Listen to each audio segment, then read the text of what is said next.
Hey, 7th graders, welcome to week 5 of distance learning. So I just want to walk you through your first task of the week, which is Word Wizard. So when you go into the COVID-19 closure folder, you'll find week 5 is in. You're just going to open this up. I did kind of put a little brief explanation of what we're doing for the week. So it's time for Word Wizard again. We are going to stick to the bi-weekly practice that we did in the building. Please complete this by Friday, May 1st, and remember you can skip the real world challenge. We're doing these assignments now because we're not taking any Word Wizard quizzes while we're going through distance learning. Okay, so when you open up the folder, the link for the video is right here. Here is the assignment. We tried to simplify it a little bit, and I really should give credit more to Miss Shupp than myself. She decided to modify this because I know she had a lot of questions coming in from students.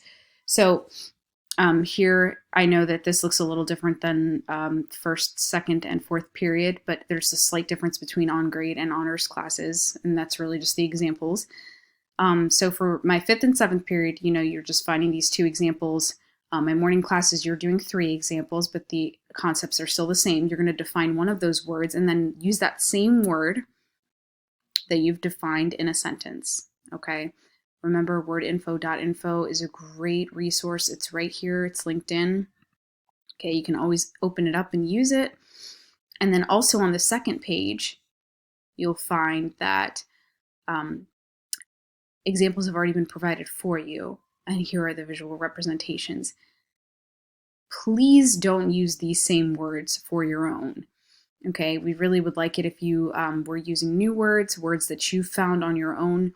That really is the preference. So please try to take advantage of wordinfo.info or maybe some other site that you trust to be able to give you words that have that root in it. Okay, I wanted to keep this video really short, sweet, and to the point. So just know this is your homework. It's going to be due by the end of the week.